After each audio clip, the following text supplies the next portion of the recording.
Good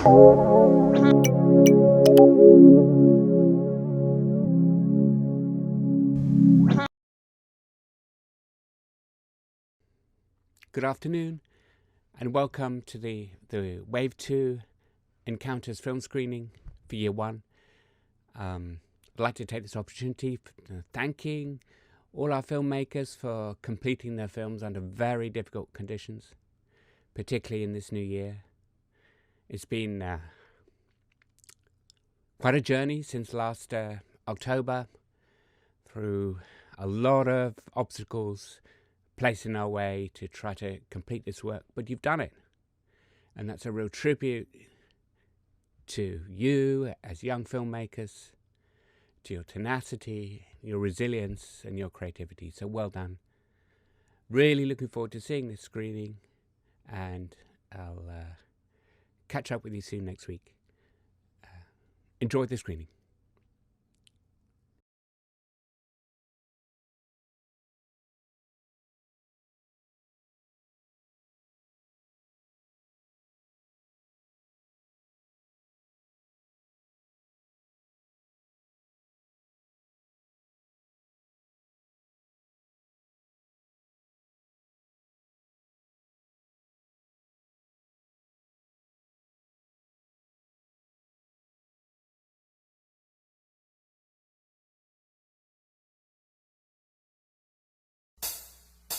I had been living abroad, and I wanted to, I came back, and first thing I wanted to do was get a job. So back in the day, the best place to look was in the local paper. So I got the local paper, and there was a Harley Davidson dealership opening up in Guildford, and I thought, I must work there. I need to work there. Hogsback Chapter is a chapter of the Harley Owners Group, which is affiliated to Guildford Harley Davidson. Every dealership around the world has a chapter associated with them, and then we are associated with the Harley Owners Group. So it's a way of being part of the Hog family.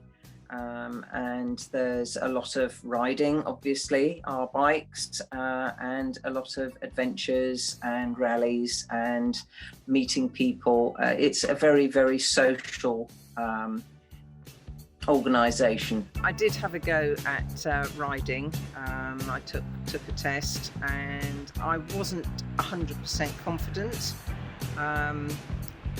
If I'd stuck at it, I probably would have become a rider full time, but it was easier to just jump on the back.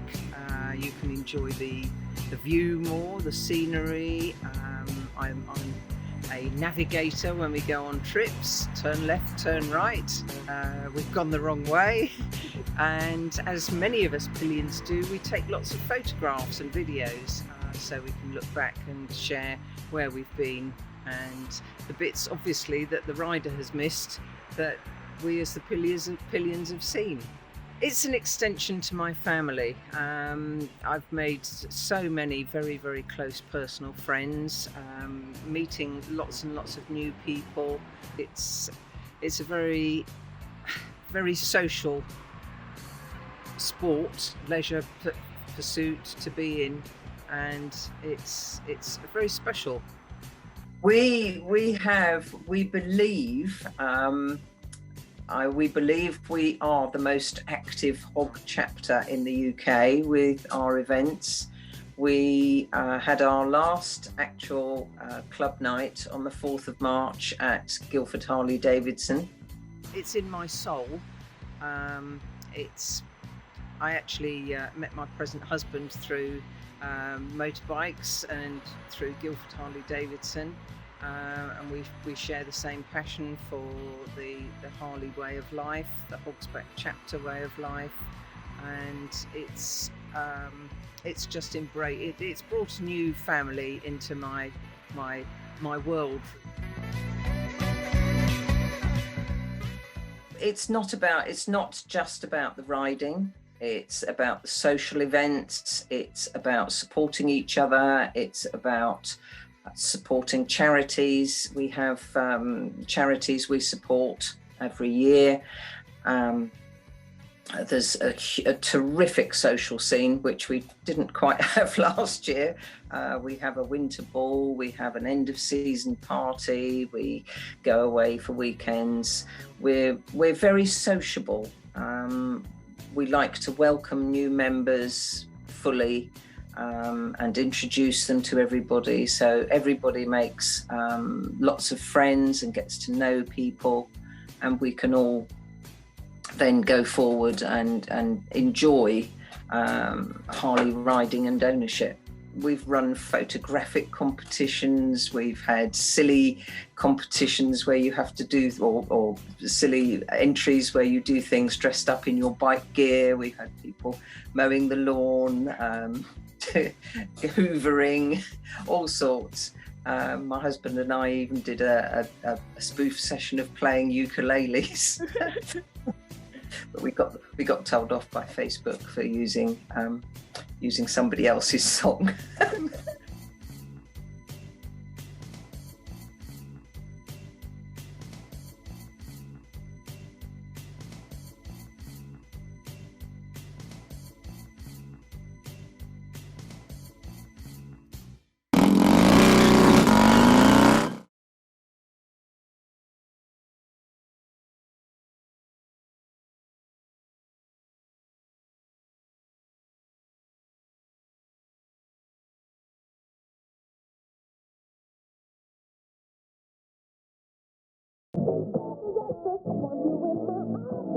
For me, like, I just want to be the outcast.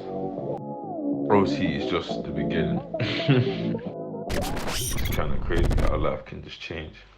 I'm in Twitter trending live. I'm about to actually break all these few. I want to be that guy that outstands from everyone, like, bro, like, who really outstands from everyone here. Like, I want to be that shining, like, light.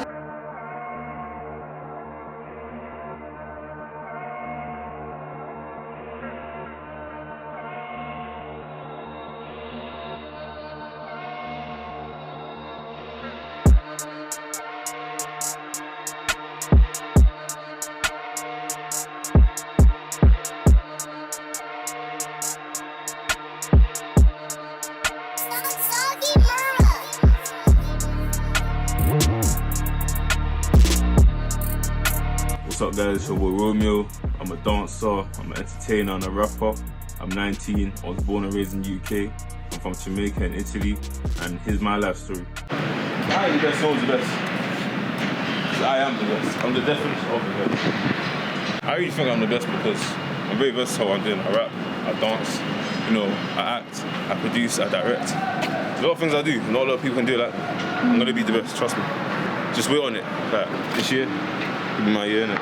I feel like, from young, just watching Chris Brown, how consistent he is, 15 years from going to being, potentially the best, to being the best. Like, seeing that consistency is what makes me consistent with my content.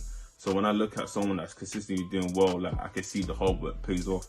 So for me, it just motivates me to be consistent, to, give my audience on Instagram, like, more a choice to see of what I can do.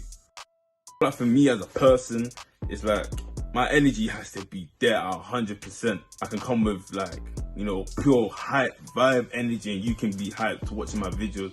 The energy I give, I want to make sure I give it back to those that, that watch my videos. It's very key for my videos, and it's key to dancing as well, because the energy you give out, people will receive and give it back to you. The challenge I face mainly is just about, making sure that you stay consistent. Like, dancing, if you really want to take it seriously, it's one of those things that you gotta be on. And me, being at uni, having, a job, doing another career in rapping, like, it's just all bunching up. That's such a challenge, but I always make time for dancing.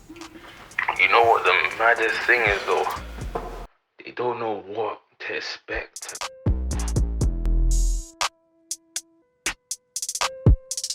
But creativity takes you a long way. Doing the same thing every single time can only take you a certain amount of way.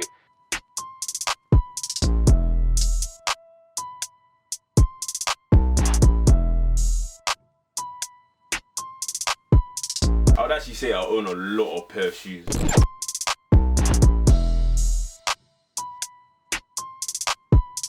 But my favorite shoes, I would definitely say, are my ladies. This is Brianna, and she's so beautiful. It's a pair of Jordan 1s, as you can see. I really messed them up to its fullest. She's been damaged, but you know, she still gets love. I don't know what you heard about me. I've been told a lot, like, you need to, you know, change this about yourself and change that. Never listen to what people say, like, unless you really want to take on the advice. But for me, I just be me. And if you don't like me for who I am, then you could just go. For people that do like me, just appreciate what you got, like, you know what I mean? And just make sure you have fun with what you're doing.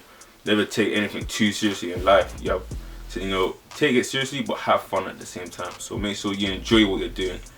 And just keep focusing on your goals. Look forward, never look back, because the bad's only gonna take you back to what you was. So just keep going forward, keep being the great person you are, and show people your talent and skills.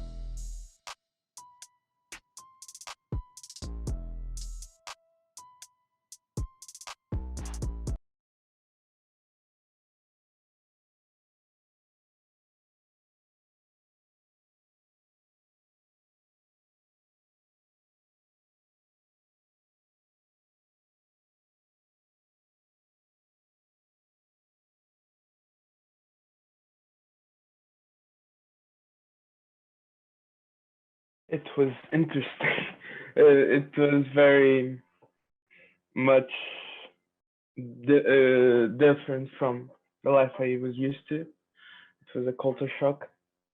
There, the life was more. It's like it's a world country, so it's very different from Europe. But at the same time, it has like a very familiar vibe. The condition that people from Angola live there, I think is one of the worst things. And like the fact that it's not safe. Like a lot of people live in the middle of dumps, or full of garbage, and like in houses that are very small, like the size of a normal room, and the people, like 20 people live inside of that house. And also, my father was sometimes like approached with guns, and like a person at gunpoint to to be robbed. Nothing really bad happened to him specifically, but to other people it happened. In terms of the government, it's bad.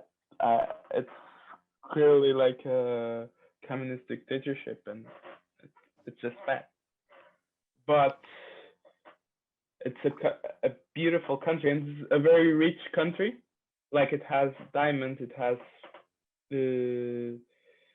petrol, it has a lot of food, but because of the government is so corrupt, no, none of that goes to the people. Like none of those the money that comes from that goes to the people, only for the government and for the people, like the all of the family of the past governments is like super rich, and basically all of their riches are not really theirs.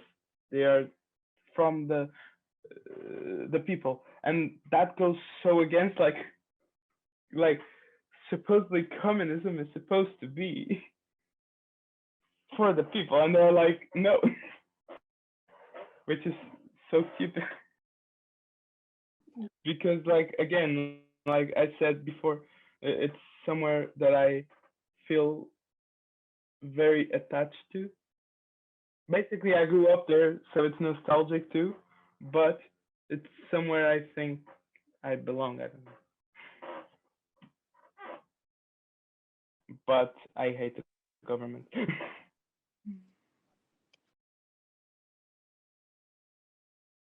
The best thing is people's personality there, because like even though it's a country full of like bad things and a government that's basically a dictatorship.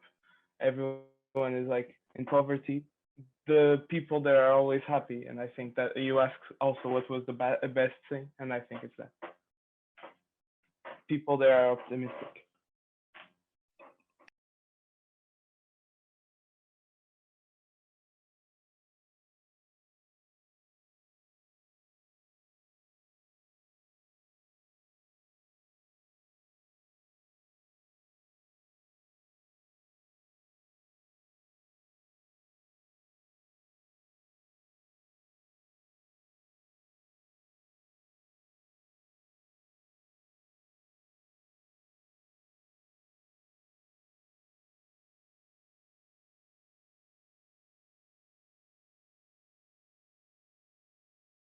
I've been working as an actor since 2008. I've been working as a director since 2007.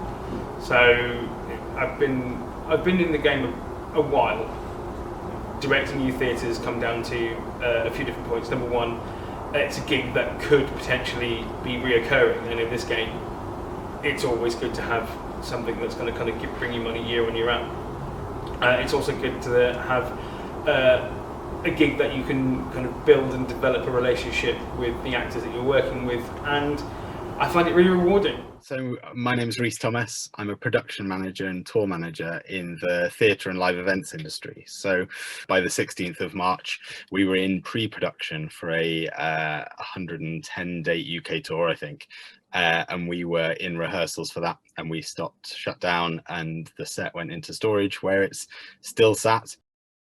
The downside to not having toured since November 2019 is that I took a couple of months off knowing that I had a big tour coming up in 2020.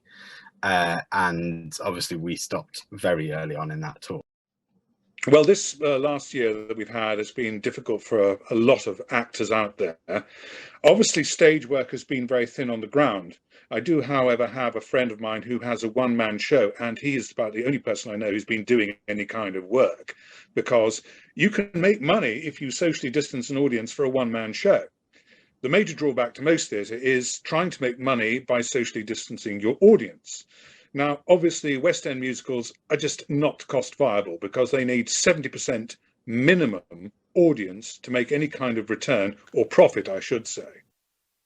The pandemic has caused massive issues. Like, it stopped everything immediately, closed every door that I had, and put me not only in financial risk, but obviously risk for further work, because if there's no theatres open, there's nothing I can really do. I don't really work in television, but that's not my medium. Like, theatre is my medium. So if you close the places that kind of I need to work in, I can't really do my job. Obviously, you can try doing theatre outside, but you know, we're recording on a cold day, and I can't imagine somebody wanting to sit for 2 hours trying to watch a show when their hands are freezing. So. And then it was sitting and listening to the government reports and people like Rishi Sunak standing up on television and saying nobody will be left behind, which is still a phrase that haunts me and still echoes around my mind at 2 o'clock in the morning when I can't sleep, because there is a group, Excluded UK, has put this figure at 2.9 million people who aren't eligible for government support. And there is a huge drive to push for support. They use the term gaps. I think the government uses the term gaps in support. They're not gaps, they're gaping holes that people can fall down. I think the government don't particularly seem bothered by the theatre industry or the hospitality industry as well. So how they handle, how have we dealt with it? We've dealt with it by going, please help us. And they've dealt with it by going, just wait. This is not a shock to our system, but after a while it takes its toll, as it's taken its toll on everybody. And we have muscle memories we can't use. We can't get on a stage and declaim. We can't do things that keep us active intellectually in our own business. We can't work from home. Well, we can try, but it's a poor result and ineffective, I think, for an audience. I really miss touring. I miss what we do. I miss seeing different people every day. I miss working with the teams that we get to work with in theatres. It's a world that currently doesn't exist and I can't be a part of. And it's my life, that world. I think basically what we need to do, I mean, Andrew Lloyd Webber, who, I'm not a huge fan of his stuff, but I think he's really come up to bat with this COVID-19 situation. Hi, well, we're outside Her Majesty's Theatre, where Phantom of the Opera opened in 1986, where Phantom should be playing. It will be playing again if I've got anything to do with it. And he put in a regime in his theatres which could have made it possible for people to go to the theatre with enough people there to make a profit to keep the theatre running, to pay the actors, might even give him a bit of money too, who knows. And I think the government could have perhaps embraced this idea of what rich people who can afford to be able to make these things happen, to actually support them a bit more. It's difficult to look at the government's addressing of the situation and not think or feel that they're not doing everything they can to provide for theatre. It has been self-evident that the public have a tremendous thirst for entertainment, have a tremendous thirst also for live entertainment. The joy of going to see a play live is something that, you know, a lot of my friends who are just, you know, ordinary people really yearn for. It's like, you know, it's the same yearning of wanting to go to the pub again, you know, going for a meal again, going to see a play again, going to see a musical again. You know, I think we're all looking forward to that day.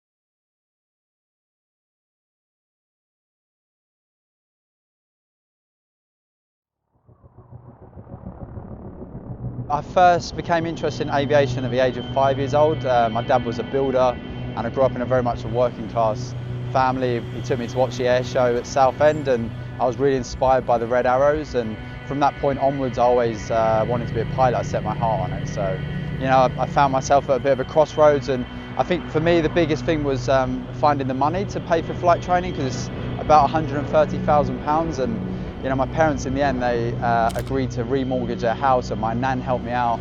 But yeah, 7 years later I finally managed to get the break into the airlines, but yeah, it was a very difficult market at the time. I spent my first year working for a Bulgarian airline. Prior to that I spent 2 years as a flight instructor, and you know, when I finally got the job with Thomas Cook, like a UK airline, the weight of the world was lifted off my shoulders. Like, it was just amazing. My family was so proud. So 2.5 years ago I lost my medical. One of the illnesses that I had was something called Lyme disease. Thankfully I'm cured of that now, but it was a very much a wake-up call for me. And during the time that I had off, the rise of Extinction Rebellion happened, but I felt super conflicted. And to be flying passengers abroad, knowing that it's the most energy-intensive activity per hour a human can undertake.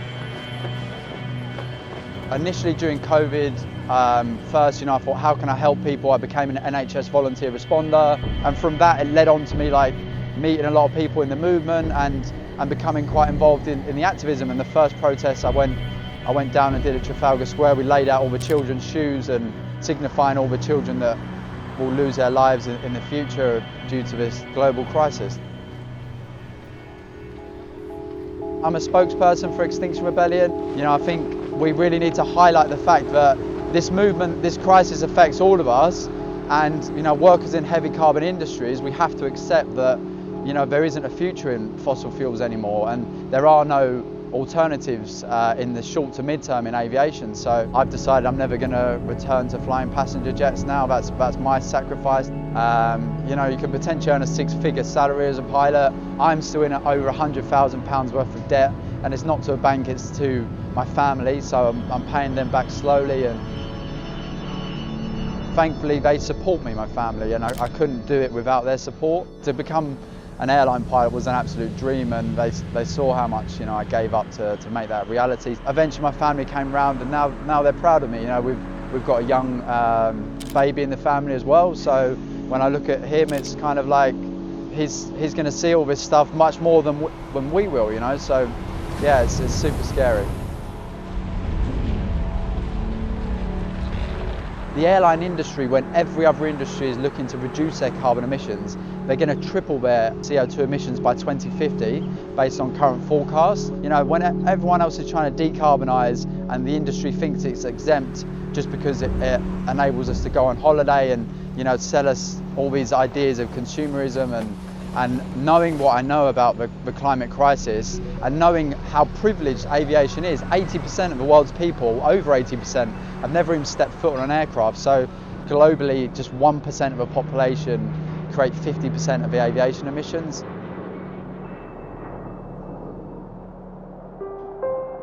Arguably, we're in the midst of the 6th mass extinction event of, I think, up to 100 species per day are going extinct.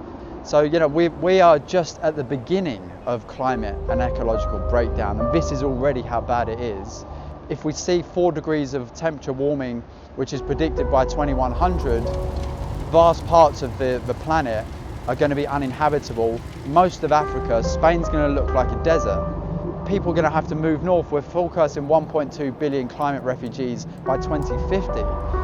Most of these people, they might not survive that journey of leaving their home country when there could be, you know, war, famine and droughts.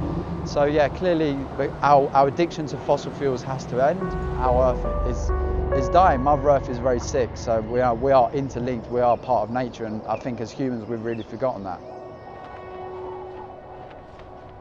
I think aviation is always going to be in my heart, and you know, maybe I can go gliding or, you know, something without a petrol engine, but yeah, it's you know, I'm not sure for me what the future looks like. Right now I'm trying to work out how I can best be a part of the solution. I want to be able to look my nephew in the eye when he's older, he's just 1 year old now, and say that I did everything that I can, knowing what I know, to try and avert this catastrophe.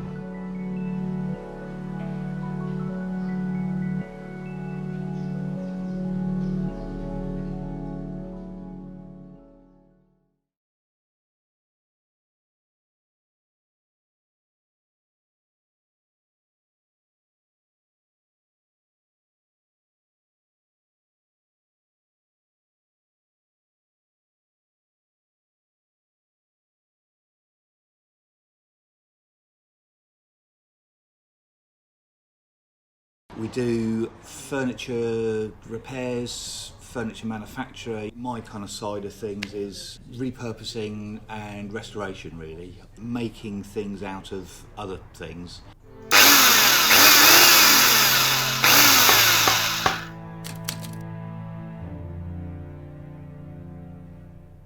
I started it because I was on furlough from my job, which was I was in the interior design and build market. I could see it was very unlikely that it was going to recover.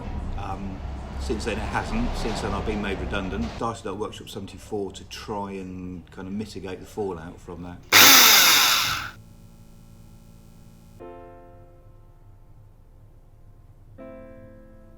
Yeah, definitely quirky. On the way to see the various robots and bits and pieces, and you probably saw it at the market. Yeah, quirky. I like that. There's so much mass-produced rubbish out there. It won't last 5 minutes. Building something out of something old, which is built to last anyway, is the way to go, I think. And also, a lot of people, they've come up to me and they says, your ideas are fantastic. They're so, they're a bit quirky. So I've got an old. And then they said what they've got, would you be able to do something with it? Which is lovely, that's what I thrive on.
Probably one of my first pieces I actually sold was at market, because I don't tend to sell an awful lot from here. This is just the workshop.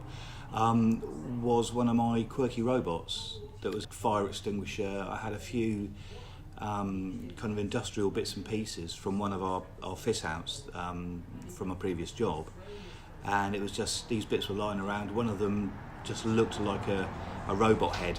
So, yeah, kind of cobbled it together, and that sold at market to a chap who he bought it as a present for his wife, who had just written a book, a children's book all about robots. I'd say after I did the first couple, and the the comments I got from them were so positive that I thought, well, yeah, let's do some more. There was one that I had in the workshop. The roll shutter was open. The day I finished it, I had an email from a local lady who was walking past, and she bought it as a present for her dad. If you can see kind of like human characteristics in otherwise inanimate objects, it kind of sparks the imagination, and I don't know if it puts like that kind of human element into something that is far from human. I was going to say, obviously it's to make a living, but I think even if I wasn't doing this to make a living, I would still want to be doing it, because it's just great to create bits and pieces, really. I couldn't imagine not doing anything. We now have a new variant of the virus. In England, we must therefore go into a national lockdown. That means the government is once again instructing you to stay at home. Hi Keith, as the original documentary isn't possible now, I was thinking of an animatic film with pictures, drawings and footage, accompanied with footage you would record during your day in the workshop. A simple camera setup during your day, making your unique creations. I'll go over the technical details later. Let me know what you think and if you're hopefully able to do it. Kind regards, Aidan Sherlock. Hi Aidan, really not a good time at the moment. All my efforts are going into finding regular employment, as due to COVID regulations, the markets have been forced to stop. If this situation doesn't change soon, then the future looks very grim. I'm therefore not in a position to consider further interviews. Sorry I can't be any more help at this time, Aidan, and wish you all the best with your studies. Here's hoping for a better time ahead.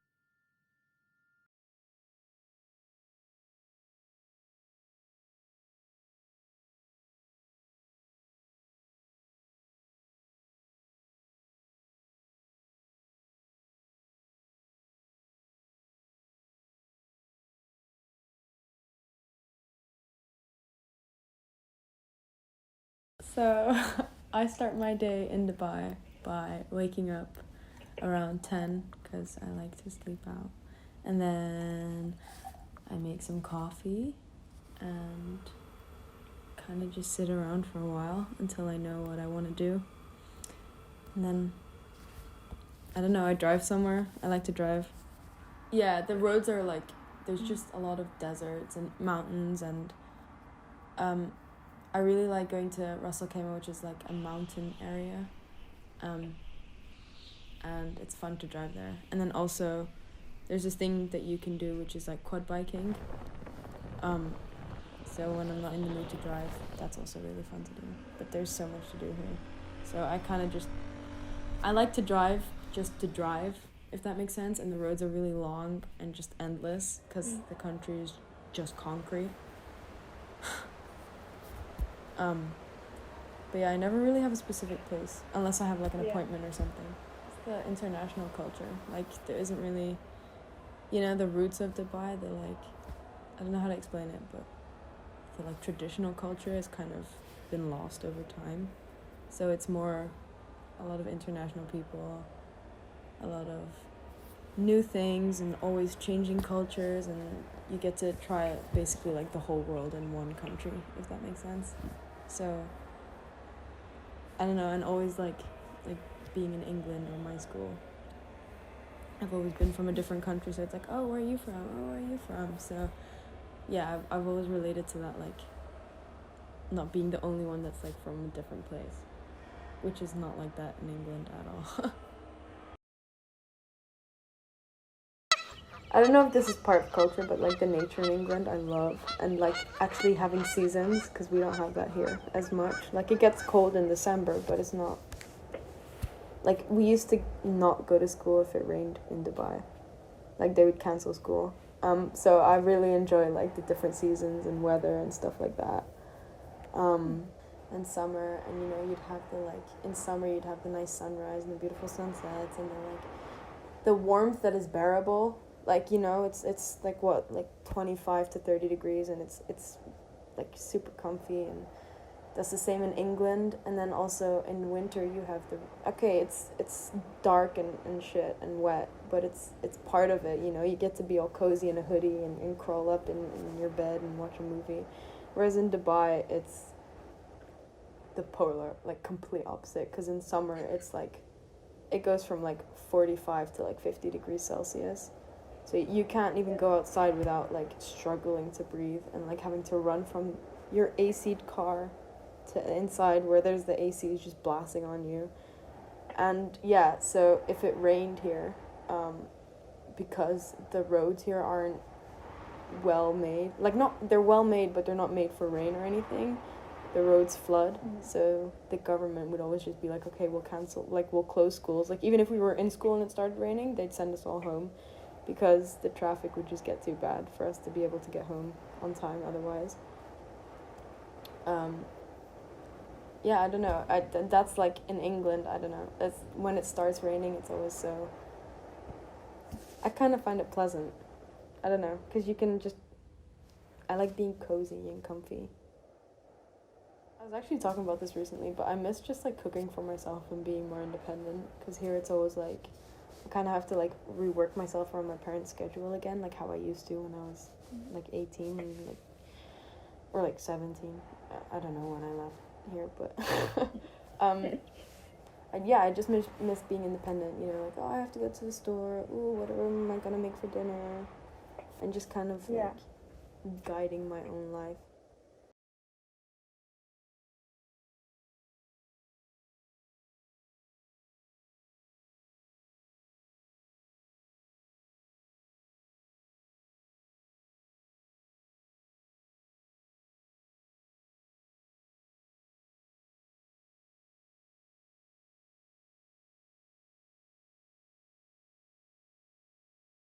It was kind of like an escapism type thing at first, and it still is, I guess, a little bit now. But I was kind of drawn to it just because it was like messed up, and I felt messed up. You find friendship and understanding with people who are like you, and somebody I knew of but didn't really know turned around and was like, "You listen to My Favorite Murder?" It's like, yes. And then we just had a massive conversation about like serial killers and murderers and true crime. And it was just like really cute. It was like really sweet, and it's such a like easy way to get to know people as well. In like the true crime community, like nobody really likes to romanticize the serial killers. Obviously, we all have a joint interest in this topic. We don't like to put these serial killers on a pedestal. I don't want to disrespect the survivors because they are still out there. Can you imagine losing your child and then seeing people on the internet idolizing the person that took that person from you? It would kill me. I would be so angry, and I don't want to ever do that to somebody else. And I don't have to hear some dickhead serial killer talking about him or like her or how they feel, and they're like, oh, I'm so sad and this is how I feel. Like, I don't care about how you feel. I care about why you did the thing you did. I care about preventing the thing you did. You murdered someone, you don't get to talk about how you feel. Nobody wants to hear what you have to say anymore. You are just science and psychology to me. I've seen like certain things and I've had certain people in my life and I want to know why they do the things that they do.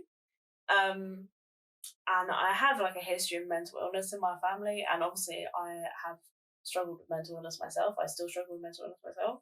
And the idea that you can fully understand why you do things that you do interests me, and like it comforts me to know that there is a reason people are the way they are. There's so many things that go into making a human being who they are. I just think there are billions of combinations for people to exist. Like there are billions of people that could exist. And you could be anyone and you are yourself. And that's exciting to me. And like losing that because of someone's choice to kill and someone's choice to be a dickhead, like that's not, it's just sad, because when you think of Ted Bundy, you think of Ted Bundy. You don't think of his victims. I am interested in true crime. I love true crime. I couldn't name you one of Ted Bundy's victims. I know that he killed women with long brown hair, parted down the middle. When you look through the lens of like a murderer, it dehumanizes the victims and the people who are actually should be remembered in the situation. These people can survive, like there's women who survive being cut open and having their babies taken out of them and like being murdered, like beaten up and stabbed multiple times. It's a reminder that you can get through literally anything. If you can get through crawling up a ravine with no arms and no clothes in the middle of the night after being brutally raped and attacked, you can get through everyday life. Like you can get up in the morning and carry on. Even though I go through different experiences, I can be like, well, I can survive as well, whatever I'm going through, because sometimes your own brain can be a bit like a serial killer. It can just want you to die, and it can really hurt you in the same way that another person could, which is something I struggle with. I struggle with being grateful for life. Sometimes I don't want to be here, but I'm always like, it's okay, because I am here and I will get through this. And that's like a nice thing to be reminded of. It's a nice thing that comes from something so dark and twisted and horrible. It's nice to have that kind of uplifting thing, because it's the same for so many people.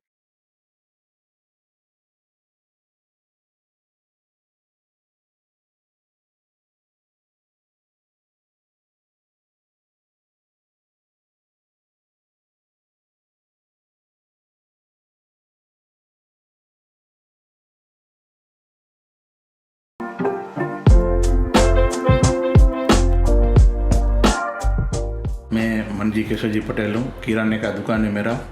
मेरी उम्र है 52। मैं ऐसा गुजरात का रहने वाला हूँ और कम से कम 35 साल से मैं ये धंधा कर रहा हूँ। और इधर जू चर्च में मेरा दुकान है और सब एक से एक कस्टमर से रिलेशन बना के रखता हूँ और कोई भी सामान ओरिजिनल देता हूँ। और एक ऐसा चीज़ है कि कोई भी व्यक्ति का संतोष होना चाहिए। मैं मुंबई आ गया। मुंबई आते ऐसा पहले सर्विस करने लगा। सर्विस करते करते ऐसा एक नौकरी करते करते ऐसा मन में हुआ कि लाइन में अच्छा खासा एक है, कभी दगा नहीं देगा ऐसा धंधा है। बचपन से हम लोग का ऐसे ही था कि लाइन अच्छी पकड़ ले और अपना ज़िंदगी निकल जाए आस्ते आस्ते।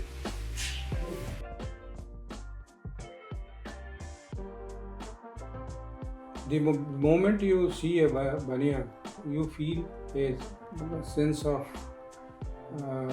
friendliness, because this is the man who made your life easier and saving at the same time. So the relationship with an average baniya shop. It is that of a friend, that of a brother, and there are many other reasons for which they are so much welcome in each household. ये आसान काम नहीं है, बहुत मुश्किल वाला काम है और कस्टमर को ऐसा चीज़ है कि जैसा कॉल आया, व्हाट्सएप आया, जितना जल्दी से जल्दी पहुंच पाए इतना अच्छा रहता है। कस्टमर भी खुश हो जाता है और आइंदा ऑर्डर फटाफट वो लोग देते हैं। और क्या है कि हम लोग का जैसा कि 350 कस्टमर है,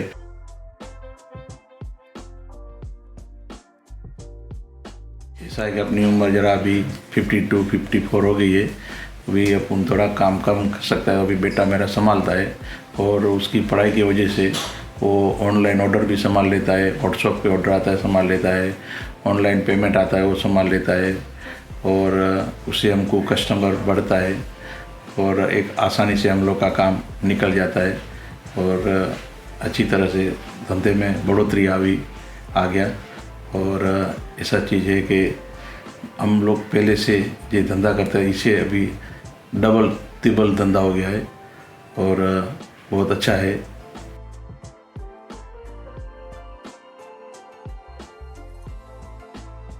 मैं जुहू बम्बई में काम कर रहा हूँ, खाना बनाने का 5 साल से, और घर का साफ सफाई कर रहा हूँ, वो भी सब कर रहे हैं काम अच्छा से।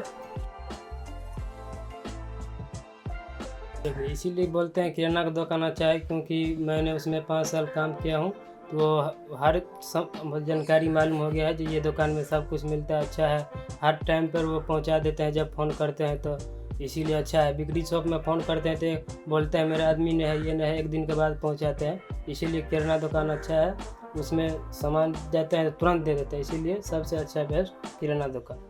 अभी ये मेरी दुकान ऐसा है कि सुपर मार्केट आ गई है, मॉल आ गया है, मगर कस्टमर को समय की कीमत रहती है, वैल्यू ऐसा रहता है कि समय पे एक ऐसी चीज़ है कि अपने को किचन में हर बार 5-5 मिनट पे किचन के अंदर क्या क्या कम हो जाता है कि उसको कुछ है तो जब भी अपने को मालूम पड़ता है कि अचानक कम हो जाती है। और सुपरमार्केट वाले का तो आप आज ऑर्डर देंगे तो कल माल आएगा, परसों माल आएगा, तो हिसाब से उन लोग के पास ऑर्डर कम जाता है, मगर मेरे पास छोटा मोटा हमेशा चालू रहता है। इसकी वजह से हम लोग की दुकान चलती है। एक ऐसा चीज़ है कि एक दूसरा मिल के काम करता है, एक दूसरे के सामने ऐसा प्रेम भाव रखते हैं कि उसका भी संसार कुटुंब परिवार सुखी रहे, उसका भी दुकान चले, अपना भी चले, एक दूसरी दुश्मनी नहीं रखने का, एक दूसरा प्रेम से रहने का, ऊपर वाला सबको संसार सुखी रखे। कि ऐसा नहीं है कि उसका धंधा मैं खींच लूँ, मेरा धंधा वो खींच ले, ऐसा कुछ क्या देना है क्या लेना है ऊपर वाले के हाथ में है। कोरोना से पहले सब कुछ रेगुलर सामान मिलता था और सब कुछ बराबर ठीक चल रहा था। कोरोना आने के बाद समय ऐसा आ गया कि कोई वस्तु मिलने नहीं लगी, ऐसी तकलीफ़ होने लगी कि जैसा कि जने मुंबई एकदम बंद हो गई है, कि मुंबई में कोई ऐसा लगता था कि कोई रहता भी नहीं है, एकदम एक से एक रोड दिखेगा तो एकदम सुनसान हो जाता था। वर्कर लोगों को मिलना मुश्किल हो गया, नौकरी पे कोई रहने को राजी नहीं रहे। मगर ऐसा चीज़ है कि हमेशा एक चीज़ हिम्मत रखने का अपने को, कि कोई भी तकलीफ़ अपने ऊपर आवे तो एक हिम्मत रखने का कि इसे लड़के रहने का।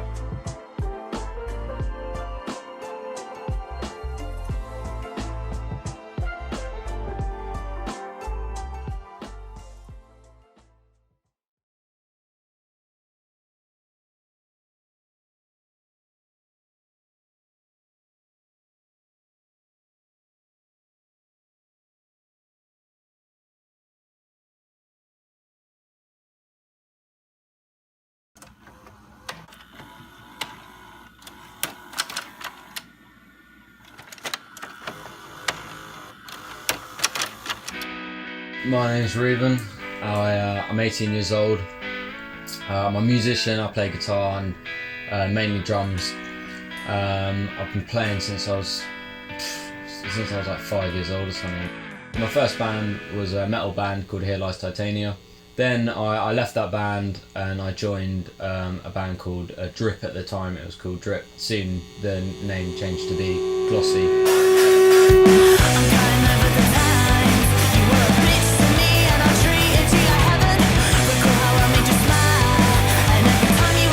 I met this band through ACM that I went to doing Saturday course.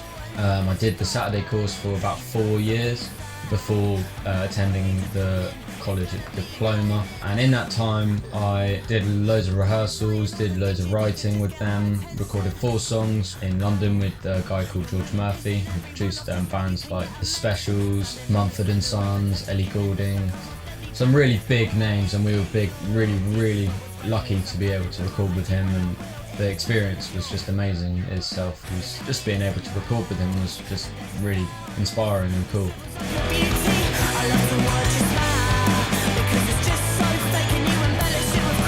We did that and released those songs over a period of about 2.5 years. Did some music videos, did a lot of gigs, mainly London gigs. Had a female front who was a year older than me.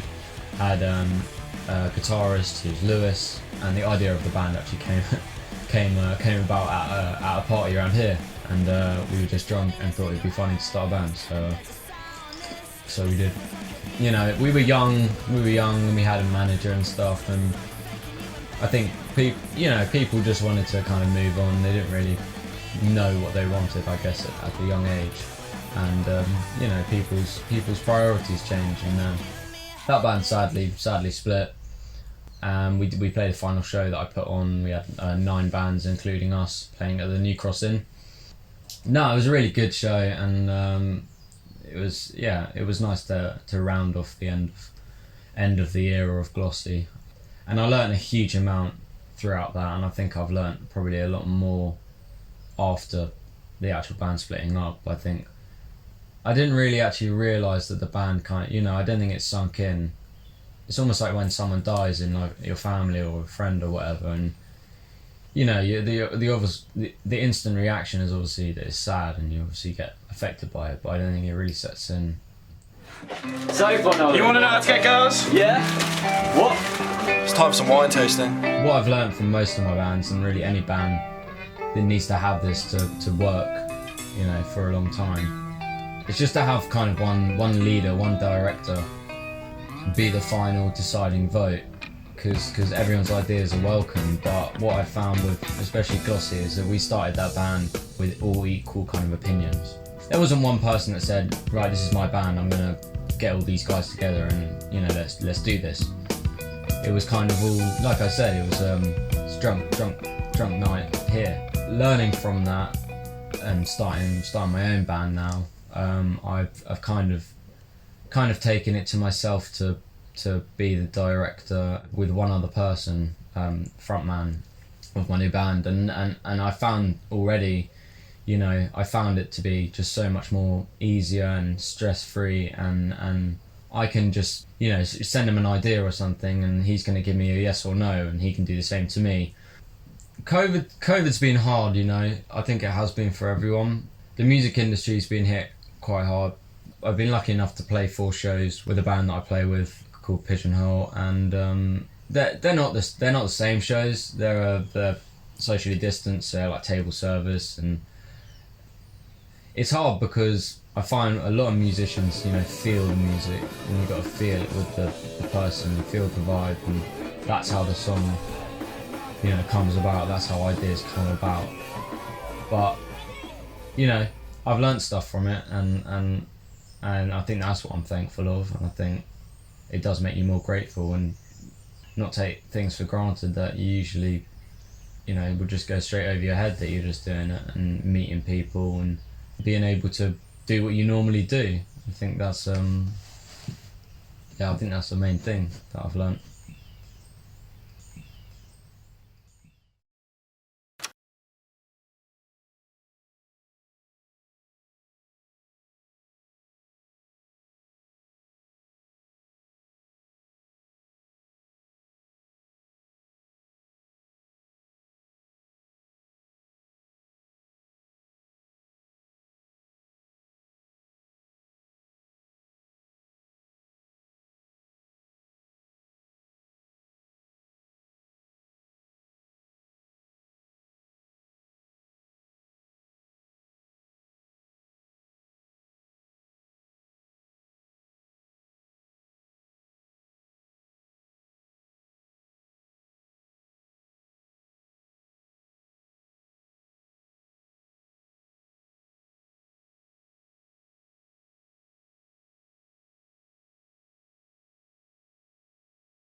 So when we were growing up, John and I were always quite different characters, but both very lively.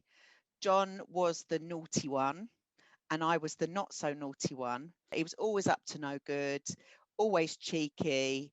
I remember him getting caught smoking and having to smoke cigars in the garden, and my dad said that'll stop him smoking. He smoked till the day he died.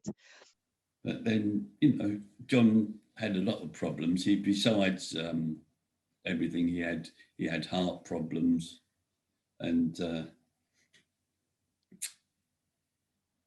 he just couldn't, he couldn't cope. We've both got quite a big personality that fills a room, and we've both got that sense of humour, but we've both been to very dark places. I think I managed to pull back from that, and John did a few times, but I think I was just that tiny little bit more, maybe I had more support, I don't know. And I got the help with the medication, and I don't think John would ever have wanted to really take medication like that. But he was just such a character, larger than life, a ladies' man, 5 kids with 4 different women. The kids came into my lives more than they were before John died. So Nicole, who is John's daughter, who's my niece, she came for a weekend after she had a row with her mum, and she said she was only going to stay for a few days, but she lived here for about 6 years, 5, 6, 7 years or something.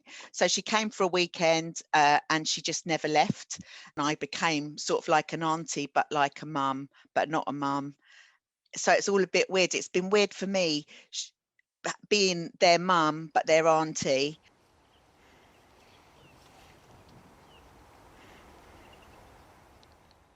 Where did the name Tracy Tree come from? Well, it's been my nickname, I would say, for about, I don't know, 20 years in our family.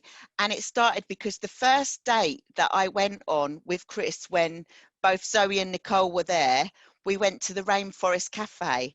And in all rainforest cafes, they've got a tree that's called Tracy Tree. When I think about the tree and the relationship to the family, I always think like from acorns, oak trees grow. Me being like a little spring and then reaching out, and all that love being the little branches and the little kids that I reach out to. So growing up, I just used to go at weekends to my mum's. In the week, I'd have this like really chilled, sort of quiet, quite not much going on life in rural Kent type thing. And then the weekends, I'd go to mum's, and it'd be really wacky, and we'd have loads of fun, and it could be quite unpredictable sometimes. I got pregnant quite quickly. I wasn't expected to get pregnant so quickly, but I did. And I don't think I was quite ready to be a mum, to be honest. Very immature, still quite selfish, and I was just a mess. I got postnatal depression and didn't really know what was happening. I'd never really been depressed before, couldn't get out of bed, couldn't feed the baby, bit of a mess. And it kind of culminated in me wandering down the road naked with Zoe in the pram, thinking I was the baby Jesus. And I went to day hospital, so every day I had to go to this mental health unit, and the day hospital sort of were the ones that realised that I had it wasn't just postnatal depression, but this was manic depression or bipolar. When I was younger, I didn't really fully get it, and I think I was maybe a bit in denial about that my mum was different type thing. But now I understand the illness a lot more. I think because I'm such a like logical, kind of organized person, I'd find her really hard. Like I'd be like, I don't understand how you live your life. But now I just get that that's just who she is, and she can't help it. And so yeah, I'd say it's growing up, it's gotten a lot easier. We've always got on, but we get on a lot better now, just because, yeah, I understand her a little bit more.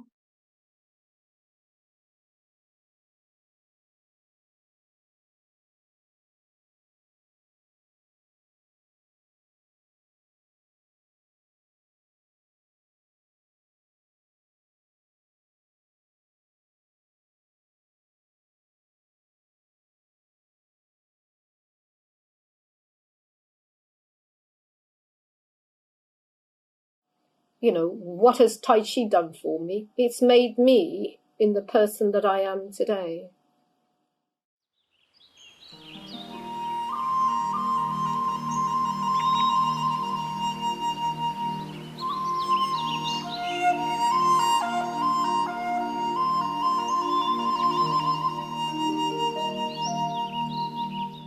The value of Tai Chi is not tangible.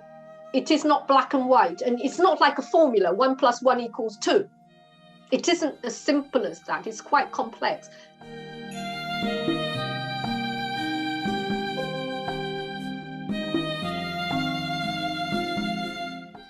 I see myself as a bit of a banana, yellow skin on the outside, but a bit white on the inside, as I have lived in this country for the last 50 years. So I'm familiar with the culture here. But I'm also Chinese, and I feel that I have kept in touch with my culture in doing Tai Chi and doing lots of volunteer work for the local Chinese association. I came here and I was the only Chinese child in a school of 1,200 girls. As a teenager, like all teenagers, I wanted to be the same as everybody else. I didn't want to be different. I didn't have the confidence to be different. And I was bullied a little bit, not a lot, a little bit as a foreigner. You know, being Chinese, they pulled my hair because I used to have my hair in a plait, or they would call me Chinky.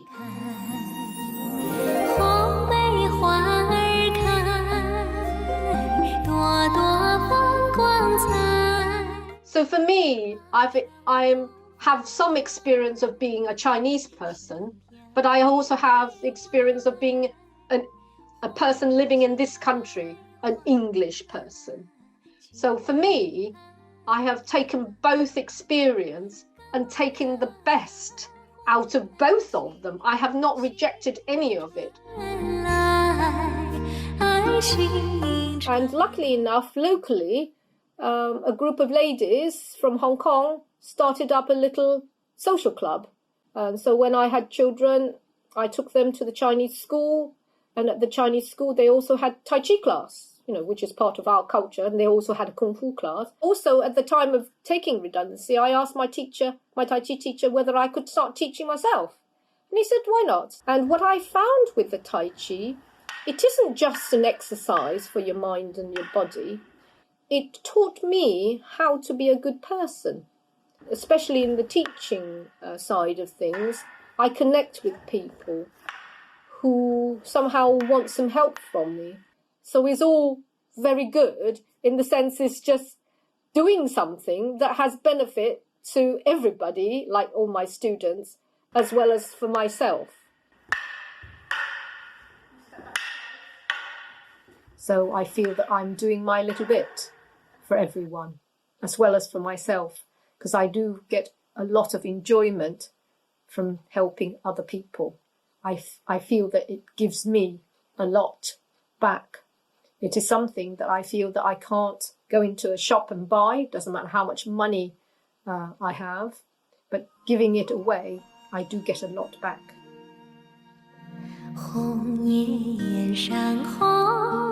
Life is a whole load of opportunities.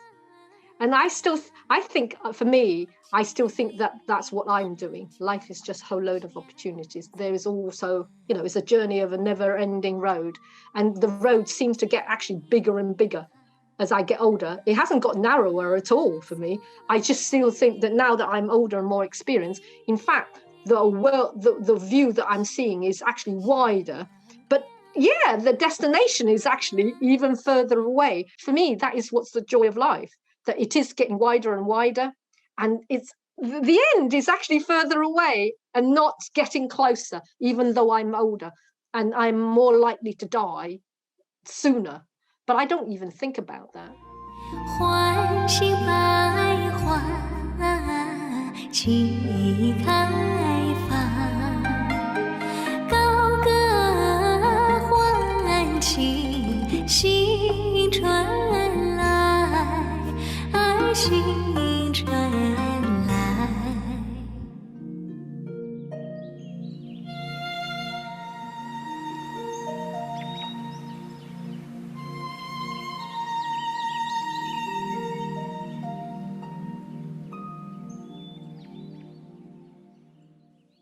The doors are always open, I think.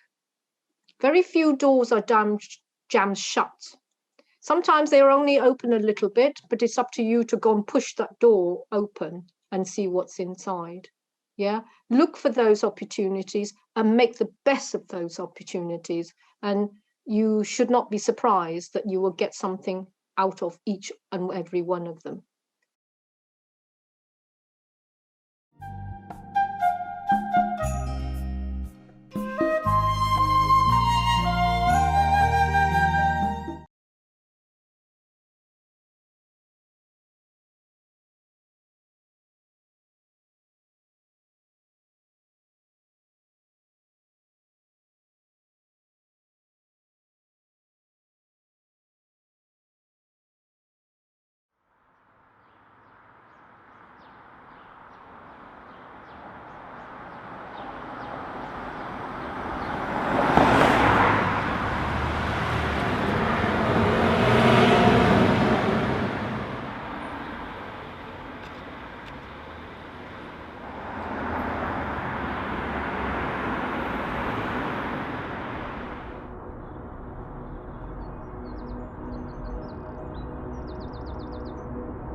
From what I've been told, he was 66.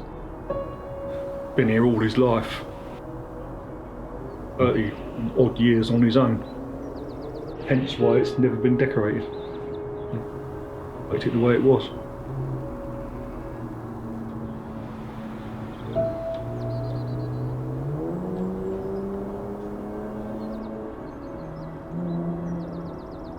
They're probably left over from his parents. Couldn't part with them.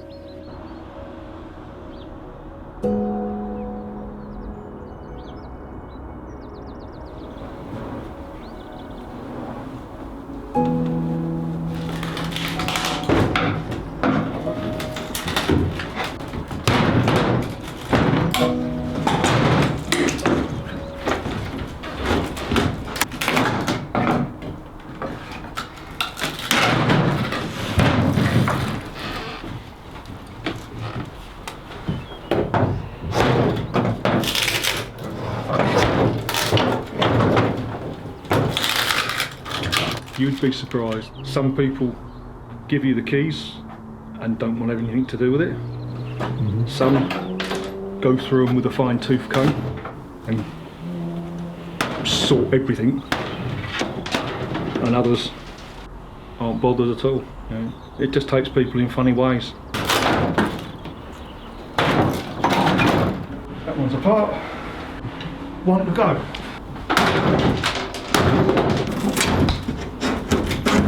Dealing with relatives, you have to be mindful of their feelings. Like so breaking the wardrobes up upstairs. They might know it's going to happen, but they don't want to see it happen. So you have to be, as I call it, the ultimate diplomat. Ready for dispatch.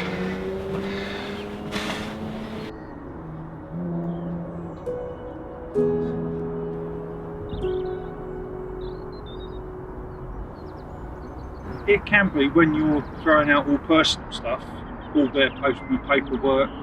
It's effectively you're throwing a life away. But it's something I have to get used to.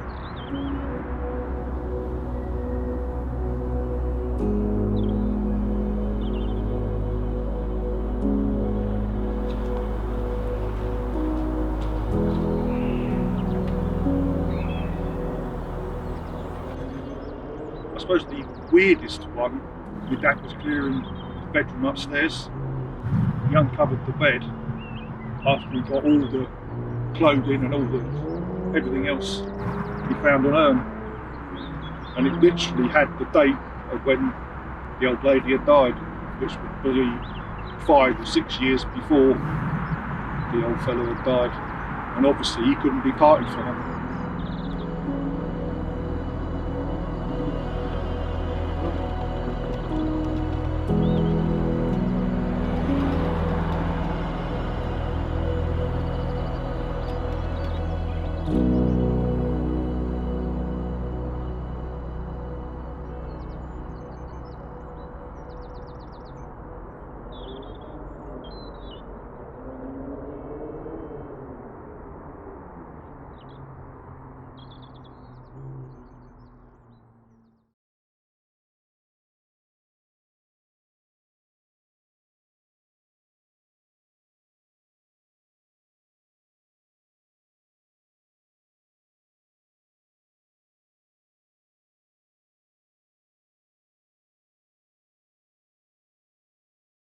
My name's Shanika Benjamin. I am 28, it's also weird to say that.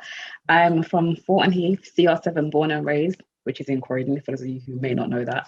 And I'm a spoken word poet, creative workshop facilitator, writer, community leader, and a whole lot of other random stuff. Oh, I'm the founder and director of Young People Insight, CIC, which is a platform all about empowering young people through creativity, conversation, and writing. And is the work you're doing now, for example, if you're working to earn money, is it similar to the career path that you wish to take?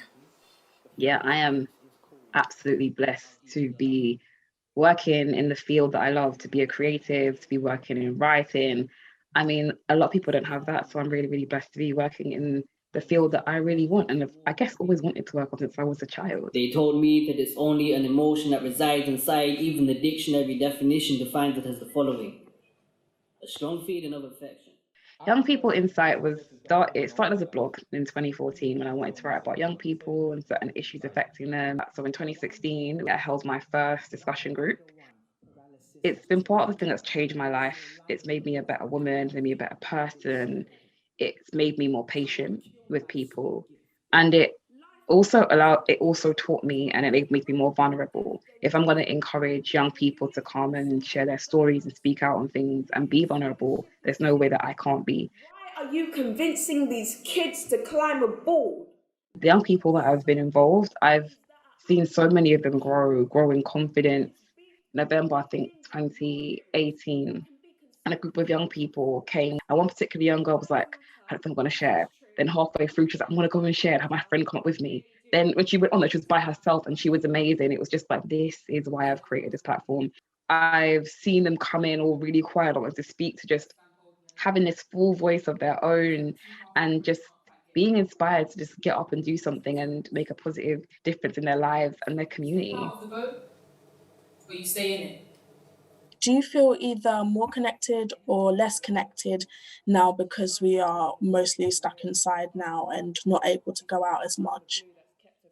It's a combination of things, actually. It's really weird where at times I can feel that great level of connection because it enables me to, I guess, talk to certain people that I haven't for a long time and really engage in those conversations. But then I really miss that physical connection. I really miss being able to hug people. I've done some great workshops and people have been amazing, but it's not the same as being in that room and having that warmth and seeing, the joy in the faces, all those sort of things. So there's sometimes more, sometimes less. Sometimes just really weird. It's just not the same. So I feel more connected to some people and disconnected just to others, I think. You have left to acquire than a constant smile. Finally, what is the reason for shutting down your platform? I was talking to a friend the other day, and I was talking about having my baby, and I was saying, I don't want to send this discard of my baby, but it's kind of like the baby's gone off to university now. It's just time for us to both move on, really. This year would have been the 5th year of YPI going, and it's been 5 years of me running a platform by myself, and it's just become it's too much for one person. But the more it went on and the more I kept on pushing it, it was just like, I'm not enjoying this as much anymore. It's just time for me to close that chapter, walk on by, and start doing new things with my life to grow more as an artist. What direction of work are you looking to go into after this? Work on my spoken word show and finally get that out there into the world. Also, YPI will have a legacy because I'm developing a book that's collating conversations and poetry, so that there will be a really beautiful, amazing thing for people to look at and see and learn from, to work with young men, specifically young Black men, to get them speaking about things, get to the root of certain things, but most importantly, make them feel human again. What would you say to other young people who are looking to make a difference? I'd say just do it. Young people, just do it. Know what you care about, know where your skills are, know what you enjoy, and put all of them things together and just go out and create something. Can you perform a poem for us? Of course. I just want to dedicate this whole interview to a beautiful young man that we lost this month, Charles, who's absolutely amazing young creator, taken in his prime. I'll never forget you. So this poem is called MIA. Abracadabra, he's gone. in a quick blink, as if he's not on corners, on blocks, on William Hill's doorstep. He's not hidden beneath base of top hats or behind illusions. He's living. Barely. Grasping each hour that could be magicked away from him. He's surviving. His heart sawn in two, bleeding in the system's hands without skill of repair. Not that it cares. It laughs, waving a warped wand, spiriting him away.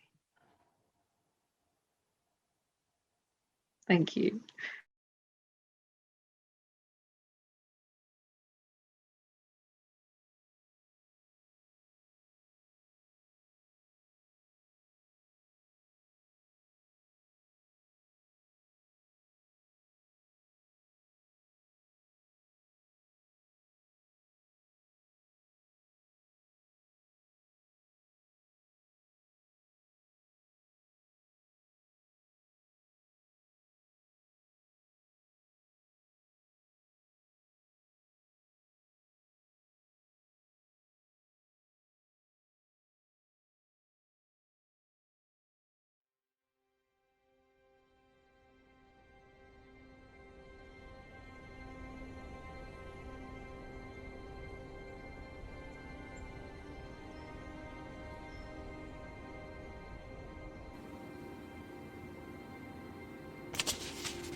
St. Paul was leader of the group that would look and capture and persecute Christians at that time.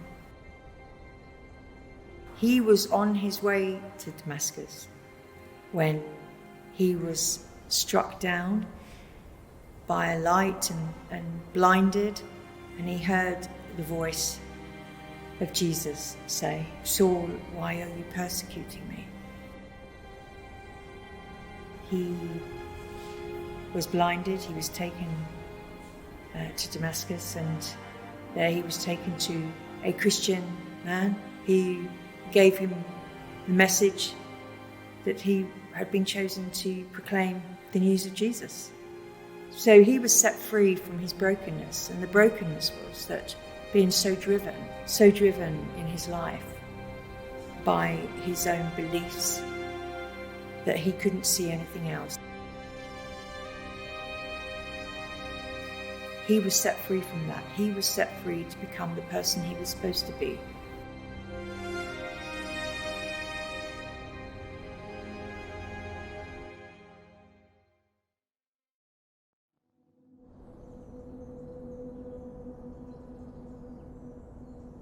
I too was struck down.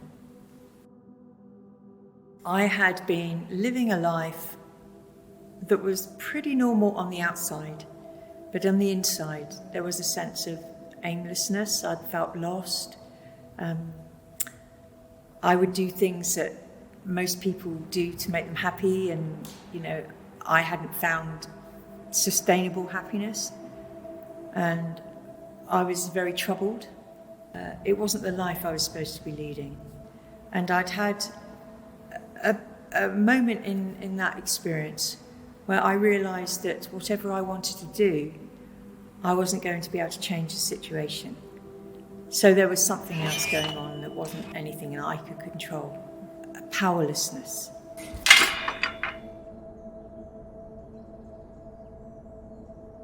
This particular day, I remember doing all the things that I used to do that used to make me feel really good. And they didn't make me feel really good. I felt very lonely. And I thought, I can't live this way of life anymore.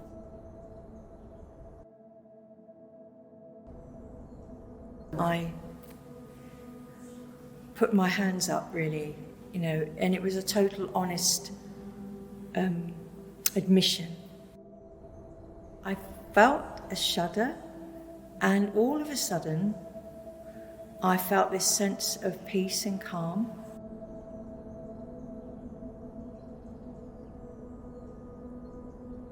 And from that moment, I felt a sense of presence with me that everything was going to be all right. Everything was turned around. The world was the same, but I wasn't. My eyes were seeing the world in a new way, and it was like I'd been set free. I once was lost and now I'm found, was blind and now I see. I can never lose sight of what happened to me 20 years ago.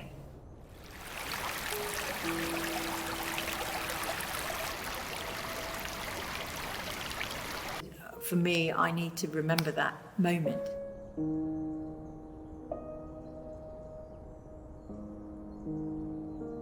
When we all perhaps need to come to our Damascus moment where we're pulled in from the worldly shackles that bind us from seeing true love.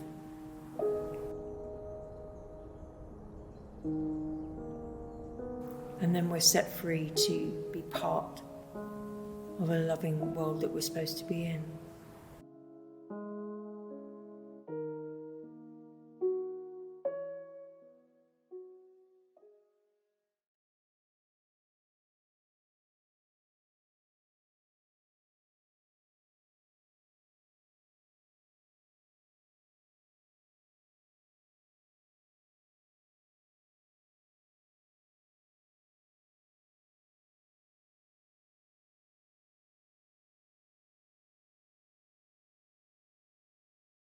I think grieving is circular and it's a spiral. So when you're first bereaved, when you're first in that horrible hideousness, you visit all of those emotions really, really quickly, and you keep going round the circle. And over the course of time, the gaps between feeling the acute emotions becomes bigger. And you still visit all of the emotions, but you don't visit them as frequently or as quickly as you did initially. And then even now, like it's been 12 and a half years, you still visit those emotions. Dave worked for a company that sold mobility products, and we met because he was basically selling a very posh wheelchair to one of my students. Our eyes met over a wheelchair. He was really outgoing, very cheerful, very positive, real glass half full sort of person, wicked sense of humour. We used to laugh a lot. We used to joke about Walton's Mountain. We used to joke about Wilding's Mountain. He would have had everybody living on this bloody mountain, all being happy and cheerful and jolly together all the time. I remember really clearly the day they told us that the cancer was back and that they couldn't do anything. Someone handed me a cup of water and it went all over the floor. Joseph was only 7, Ellie was 5, she was 6 just before he died. Vicky was only 2. I just told them that his blood had gone funny and it wasn't working properly. And we didn't tell them that he was dying. When you tell his story, you don't really focus a lot on how you felt. No. Why is that? I think it's probably a coping strategy. I think it's I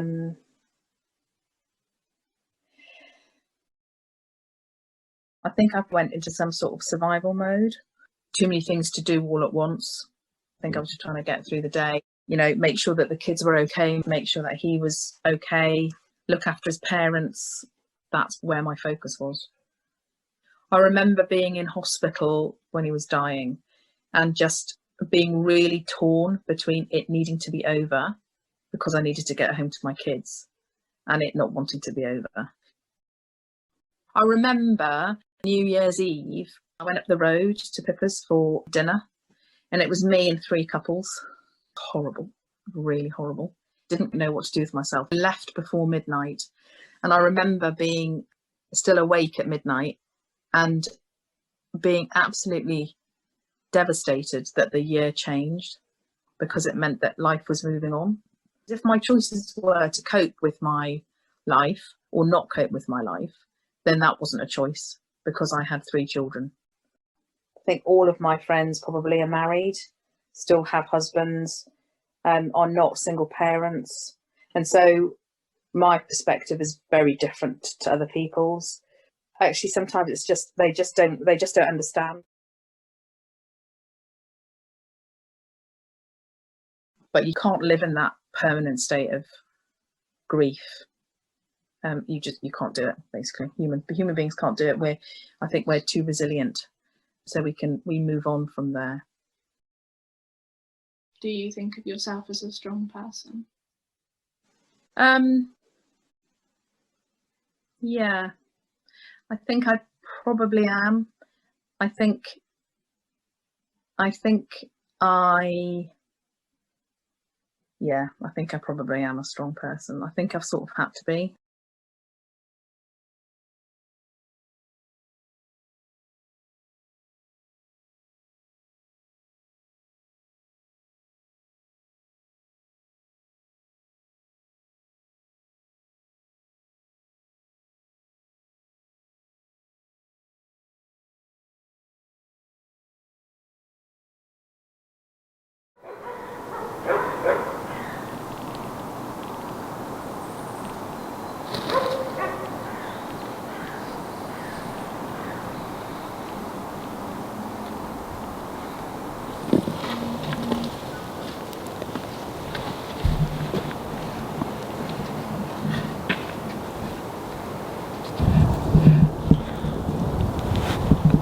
Hello, I'm Elan. This is my bird, Apollo, the Harris Hawk. He's 4 years old and he just took a shit. Why is it called Apollo? Apollo? I don't know. Oh. We thought it would be cool for like short of Apollyon the Destroyer.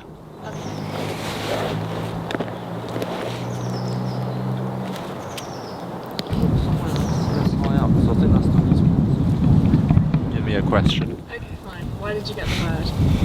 Alright, yeah. When did you get the bird? When did I get the bird? I got the bird roughly about a year and a half ago. It was given to me by a friend of mine who no longer had the time to look after the bird. I showed keen interest at the time and I wasn't actually going to get one per se, but I was collecting the equipment to keep one, and you know, it just kind of fell into my lap. Next thing I know, here he is. I've had him for a year and a half, so he's had 1 flying season with me and he's had 1 molt with me. He's been fine apart from a few stray mite infections, but that's been taken care of. Yeah, apart from that, he's an absolute joy to walk with.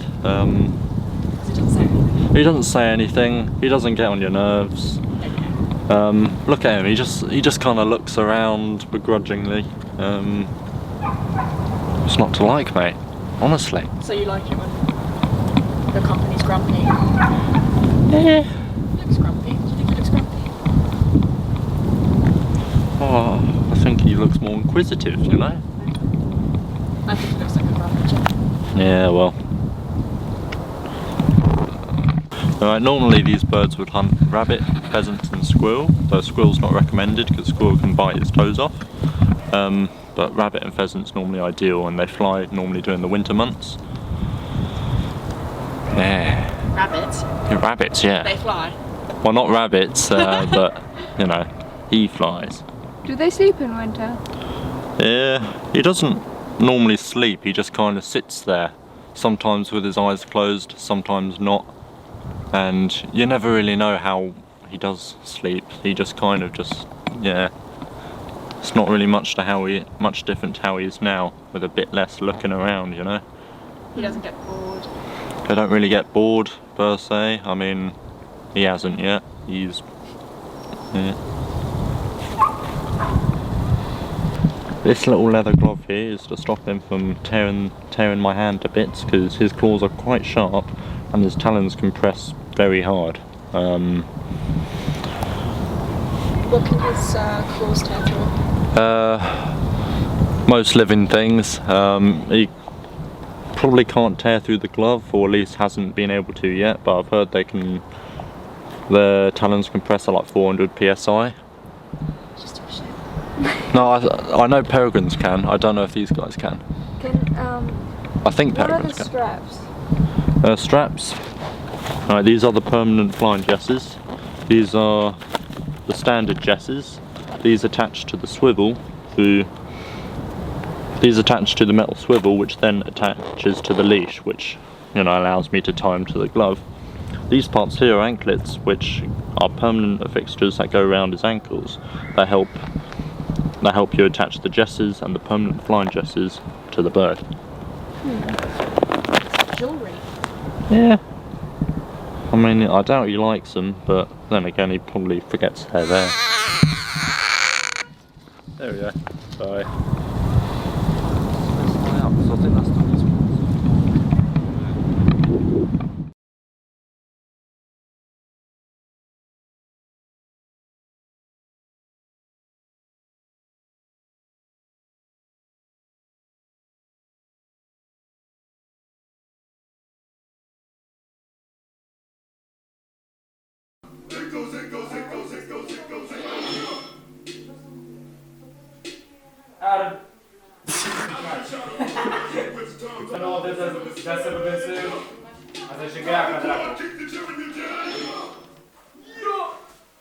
Sit in the dark and ponder how I'm fit to make the bottom fall for the floor, and they all fall down.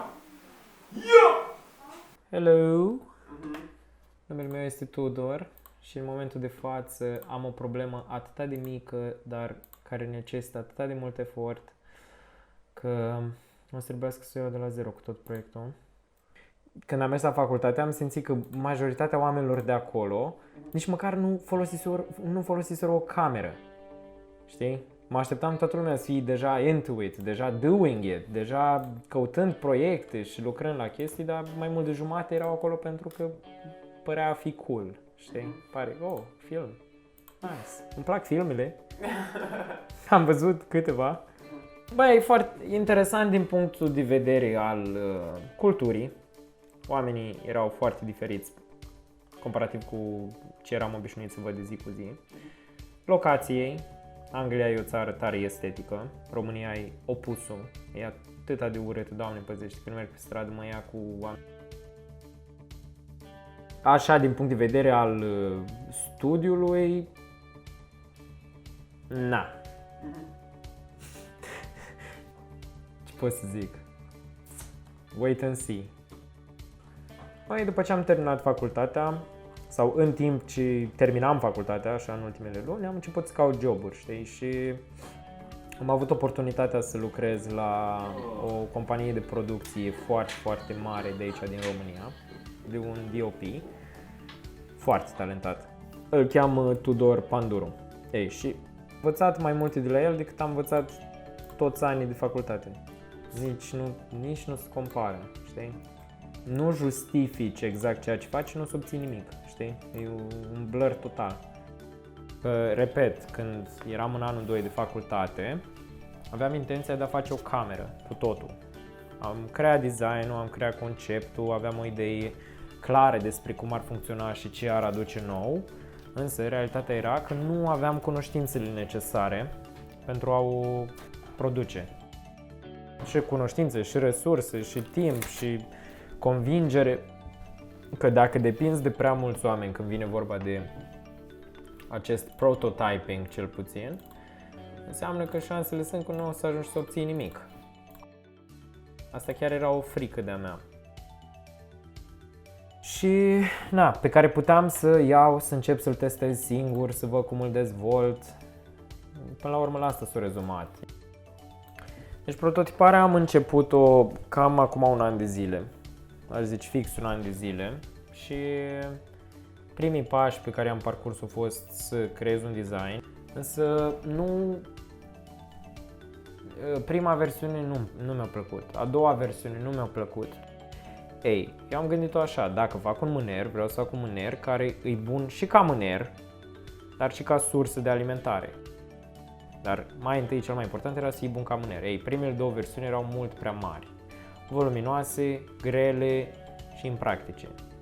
Deci deja era un failure produsul respectiv. Așa că până la urmă am luat și am am pus ca lumea să învăț Fusion, am vrut din nou să dețin eu controlul și acolo am dezvoltat 100 de versiuni ale mânerului până am ajuns la asta care îmi place în momentul de față.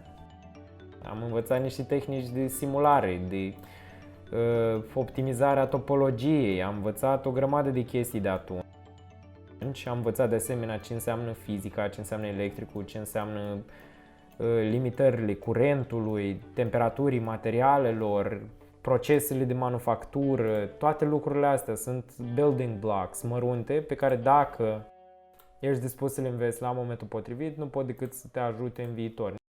Mine Volta, încetul cu încetul, o să devină un proiect de marketing și storytelling. The curse of opposers as the good, the flaws, the pain to reverse what's left.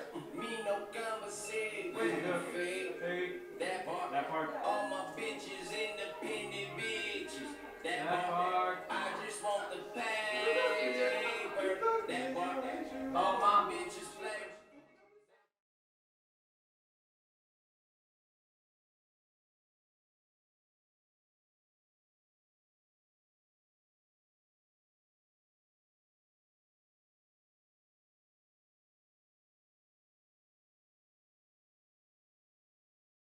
Welcome back into the front. How you doing, my brother? I was born into a family where both parents are very into their music. They both like listening to their music. The only hip hop really that I had was old school, like 80s and 70s stuff, like really, really old stuff. That's what my dad liked listening to. My mum didn't like any rap at all, so maybe I started rapping slightly just to piss her off a bit. Who knows? I started writing lyrics when I was about 14, just as like a pastime thing, because I was heavily into Eminem. Before that, I liked like Tiny Temper and shit like that, like pop rap. And then I got to about 17. I was like, nah, you know what? I'm gonna start doing this. I'm gonna start writing lyrics. I'm gonna start getting things down. Because the SoundCloud wave at the time was popping off, and you had people like X and Ski Mask, 21 Savage, Lil Uzi. They were really like big. They were getting their name out there. So it's like, right, if they can do it, I can do it. This rap shit, no, I got this. I don't eat no side bitches, I only chow mains, no chopsticks. Fuck a rapper, a rock bitch. Writing lyrics, I pop shit. Better vision for 2020, no, I ain't talking about optics. Hip hop is always a reflection. To me, it's always been a reflection of like life, of your experiences. That's how it started, how it should always be, I believe. When I was really going through it the first time, it's one of the reasons I started making music, because I was writing down bits and bobs here and there. I was going through like therapy and stuff, and they were like, yeah, you know what, that stuff you've been doing in your lyrics, you should do more of it, because it's releasing serotonin in your brain, which is making you feel better. And not only that, it's getting things off your chest, you're talking about things, you're making two into one. And at that moment I was like, well, it's helping me, because not only am I not keeping it a secret anymore, some of this stuff, I'm also doing something that I enjoy. That's why when in my lyrics you'll hear me speak about like the deepest stuff, and it won't faze me. Like because it won't faze me, because in that moment I'm not thinking about that. I've separated myself from that. That is not me at that moment in time. So therefore it helps me to deal with my own problems in life if I'm talking about them on a track. I've been stuck up in the same place. I make haste while I'm getting all these brainwaves. Things ain't caged, baby. I just wanna vacate. Things. I'd say I had barely any talent when I came in. I could sit on beat and stuff, but I didn't know what I was doing. I'd say I'm nowhere near blowing up yet, but I think I'm in the stage now where I can almost start hoping that people will notice me for my achievements. I kind of study what other rappers were doing and how they were doing things. I was like, well, okay, I'll put a bit of my own personality in there too, and I'll try and make it a bit different. And then over that, I was like, well, how do I make this next song that I'm going to make better? And then how do I make the next one better and the next one? And it's like, okay, well, I can do singles now. They're okay. How do I make a mixtape?